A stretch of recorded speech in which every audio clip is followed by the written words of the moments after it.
नमस्कार, स्वागत है आपका अचलेश्वर एक्सप्रेस में और मैं हूं आपके साथ सूरज मेहरा। देश और दुनिया की तमाम बड़ी खबरों से आपको रूबरू कराएंगे। बस आप बने रहिए अचलेश्वर एक्सप्रेस के साथ। ग्वालियर में एक 7 वर्षीय मासूम के साथ गलत हरकत और छेड़खानी करने का मामला सामने आया है, जिसमें बच्ची के पिता की शिकायत पर पुलिस ने एक आरोपी के खिलाफ मामला दर्ज कर उसको गिरफ्तार कर लिया है। Additional SP crime Rajesh Dandautiya ने मामले की जानकारी देते हुए बताया, थाटीपुर थाना इलाके के द्वारकाधीश कॉलोनी में रहने वाले एक परिवार के यहाँ महलगांव निवासी कल्याण रैकवार नाम का व्यक्ति बच्ची के पिता की मालिश करने के लिए घर आता था। इस बीच आरोपी युवक द्वारा घर में खेल रही एक 7 वर्षीय मासूम बच्ची के साथ गलत हरकत की गई और जब बच्ची ने पूरी बात परिजनों को बताई तो परिजनों ने बीती शाम थाटीपुर थाना पहुंचकर मामले की जानकारी पुलिस को दी। बताया गया है, आरोपी पेशे से मालिश करने वाला है। पिछले कई दिनों से फरियादी के घर आ रहा था। पुलिस ने इस मामले में तुरंत कार्यवाही करते हुए आरोपी को दबोचा और उस पर धारा 376A, 376B और पॉस्को एक्ट के तहत मामला दर्ज कर लिया है। पुलिस द्वारा आरोपी से पूछताछ की जा रही है।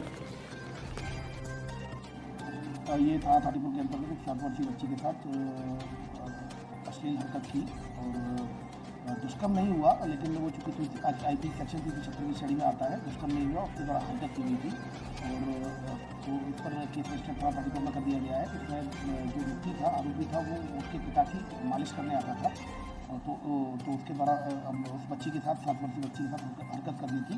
तो IP सेक्शन 376 में आने के कारण इसमें केस रजिस्टर किया जाकर उसको इन्वेस्टिगेशन लिया गया, आरोपी को गिरफ्तार कर लिया गया। आरोपी, जैसा कि मैंने बताया कि वो मालिश करने आता था, मालिश का ही काम करता है, तो उसके घर पिता की मालिश करने आता था तो उसने बच्ची के साथ हरकत की। तो इस आधार पर चूँकि वो सेक्शन IP सेक्शन 376 में कवर होता है, इसलिए 376 का केस रजिस्टर किया गया है, लेकिन उसके साथ दुष्कर्म नहीं हुआ है।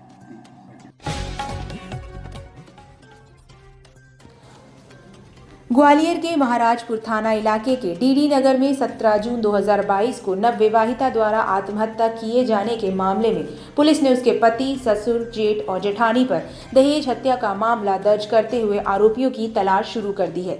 आपको बता रहे हैं, महाराजपुर थाना इलाके के डीडी नगर में 17 जून 2022 को दीपा पाराशर ने अपने घर में फांसी लगाकर आत्महत्या की थी, जिसके बाद दीपा के मायके पक्ष के लोगों ने पुलिस को शिकायत की थी कि उसके पति प्रवीण पाराशर, ससुर नरेंद्र पाराशर, जेठ हरिओम पाराशर, संदीप पाराशर द्वारा उसे दहेज के लिए लगातार प्रताड़ना कर मारपीट की जाती थी। ऐसे में तंग आकर नवविवाहिता ने फांसी लगाकर जान दी थी।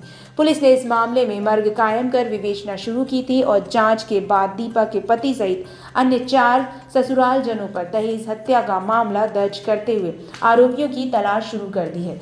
बताया गया है, नवविवाहिता हजीरा के गदाईपुरा इलाके में रहने वाली थी और उसके पिता नरेंद्र शर्मा की शिकायत पर पुलिस ने इस मामले में विवेचना की थी। सर, दहेज प्रताड़ना का मामला सामने आया, इसमें चालू का पूरा मामला। एक नवविवाहिता की मृत्यु हुई थी महाराजपुरा थाना क्षेत्र में डीडी नगर में, जिसकी रिपोर्ट पर से मर्ग जांच की गई और इस जांच के उपरांत पति और ससुर, इसके अलावा जेठ और जेठानी, उनके ऊपर धारा 304B IPC के तहत दहेज हत्या का प्रकरण पंजीबद्ध किया गया है। सर, अभी कोई गिरफ्तारी? उसमें कल ही FIR हुई है और इन्वेस्टिगेशन के बाद गिरफ्तारी की जाएगी।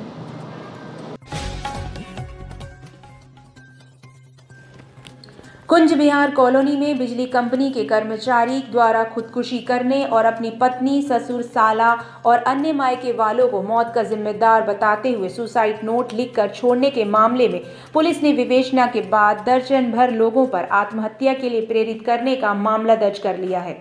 आपको बता दें कि भिंड रोड स्थित कुंज बिहार कॉलोनी फेज 2 का रहने वाला राहुल पुत्र स्वर्गीय भूरेलाल शर्मा बिजली कंपनी में कर्मचारी था। उसकी शादी 29 अप्रैल 2018 को अंबाह निवासी शिवानी पुत्री सुधाकर दंडौतिया से हुई थी। कुंज बिहार कॉलोनी स्थित मकान आधा शिवानी और आधा राहुल के नाम था, लेकिन 10 रोज पूर्व राहुल ने खुदकुशी कर ली। मरने से पहले उसने सुसाइड नोट लिखा, जिसमें पत्नी और उसके मायके वालों को जिम्मेदार बताया। राहुल ने सुसाइड नोट में लिखा कि शादी के कुछ समय बाद ही उसकी पत्नी पूरा मकान उसके नाम करने के लिए दबाव बना रही थी। मकान में उसकी मां और भाई भी रहते थे।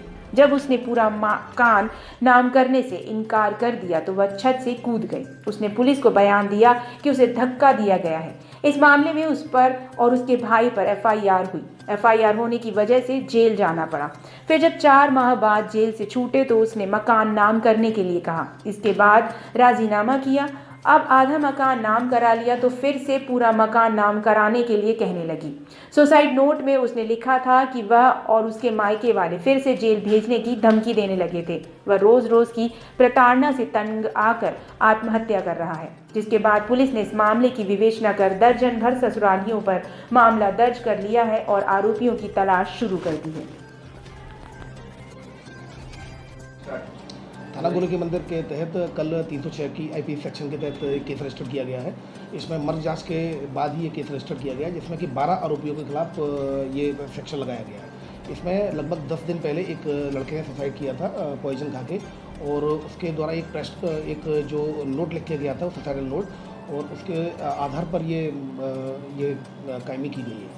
इसमें जो हिस्ट्री है वो इस प्रकार की है कि 2 साल पहले 2018 में इसकी शादी हुई थी, और उसके बाद फिर शुरू से ही वो पत्नी से परेशान रहता था, और पत्नी ने एक बार मकान को अपने नाम कराने को लेकर के उसने दबाव बनाया था, जिस पर से कि फिर पत्नी ने ऊपर छत से कूद कर और 307 सेक्शन के तहत आईपीसी सेक्शन के तहत केस रजिस्टर्ड इनके परिवार वालों के खिलाफ करा दिया था। फिर उसमें राजीनामा हुआ इनका, और राजीनामा इस बात पर हुआ कि मकान का आधा भाग वो उसके नाम कर देंगे। फिर इसके बाद फिर वो राजीनामा होने के बाद फिर लोगों की जमानत हो गई और केस लगभग फाइल हो गया, और फिर उसके बाद अभी दोबारा उसे पूरा मकान को नाम करने के लिए दबाव बनाया जाने लगा। तो इस आधार पर इससे परेशान होकर, प्रताड़ित होकर उसके द्वारा ये पॉइजन खा लिया गया। तो फिलहाल सुसाइड नोट की भी जांच की जा रही है। इस आधार पर आईपीसी सेक्शन 306 के तहत थाना गोले के मंदिर में 12 लोगों के खिलाफ केस रजिस्टर कर लिया गया है। इसमें इन्वेस्टिगेशन में आई हुए साक्ष्यों के आधार पर वैधानिक कार्रवाई सुनिश्चित की जाएगी।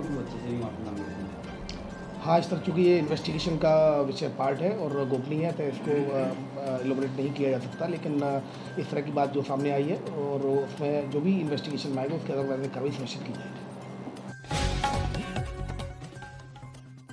ग्वालियर पुलिस द्वारा जुआरियों और सटोरियों के खिलाफ चलाए जा रहे अभियान के तहत बीती देर रात शहर के महाराजपुरा थाना पुलिस ने जुए के एक अड्डे पर देर रात छापामार कार्यवाही कर 8 आरोपियों को जुआ खेलते हुए रंगे हाथों दबोचा है। सीएसपी महाराजपुरा रवि भदौरिया ने बताया कि महाराजपुरा के दंदरउआ धाम मंदिर के पास जुआ खेले जाने की सूचना पुलिस को मिली थी, जिसके बाद पुलिस ने जब छापामार कार्यवाही की तो यहां दर्जन भर जुआरी जुआ खेलते नजर आए, लेकिन अंधेरे का लाभ उठाकर कुछ आरोपी मौके से भाग निकले। बाद में पुलिस ने धरपकड़ कर 8 आरोपियों को दबोच लिया। पुलिस ने इनके कब्जे से करीबन 26,000 नकदी और ताशपत्ती बरामद कर सभी आरोपियों पर जुआ एक्ट के तहत मामला दर्ज कर लिया है। महाराजपुरा में कुछ जुआरियों पर कार्रवाई की गई, क्या पूरा मामला है? थाना महाराजपुरा में कल मुखबिर की सूचना के आधार पर डीडी नगर क्षेत्र में 8 लोगों को जुआ खेलते हुए ताश के पत्तों पे हार जीत का दांव लगाकर गिरफ्तार किया गया है। उनके कब्जे से 26,000 रुपये से ज़्यादा की रकम जब्त की गई है।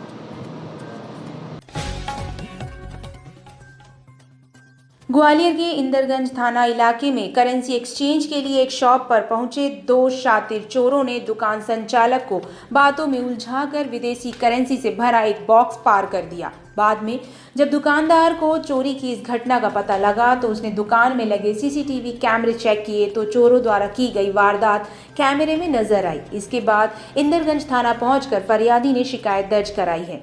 बताया गया है कि जयेंद्रगंज के सिंघल भवन में निशांत सिंघल द्वारा विदेशी करेंसी एक्सचेंज का लाइसेंस लेकर दुकान संचालित की जा रही है, जहां पर उनके पास एक नंबर से फोन आया कि उन्हें करेंसी एक्सचेंज कराना है। ऐसे में दुकान पर पहुंचे लोग तो करेंसी एक्सचेंज के संबंध में दुकानदार से चर्चा शुरू की तो दुकान संचालक को बातों में उलझाकर इन 2 शातिर चोरों ने विदेशी मुद्रा से भरा बॉक्स पार कर दिया। बताया गया है बॉक्स में 2,38,000 कीमत रुपए की विदेशी करेंसी थी, जो कि अलग अलग देशों की थी। घटना की सीसीटीवी फुटेज मिलने के बाद पुलिस द्वारा इस मामले में जांच पड़ताल शुरू कर दी गई है, जिसके बाद शातिर चोरों को जल्द से जल्द पकड़ा जा सके।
ये दुकान से विदेशी करेंसी चोरी हुई, क्या पूरा मामला?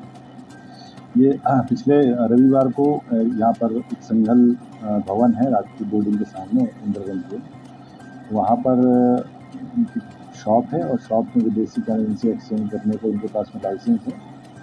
इनके पास एक फ़ोन आया कि लोग करेंसी चेंज कराती हैं, तो उन्होंने बताया कि सोमवार को आप आइएगा। सोमवार को 2 व्यक्ति उनकी दुकान पर पहुँचे और दुकान पर उनको बातचीत में उलझा कर एक व्यक्ति धीरे से उनके दुकान में घुस आया और बातों में मतलब उनको उलझा कर जो करेंसी भरा जो पैकेट रखा हुआ था वो पैकेट ले गया।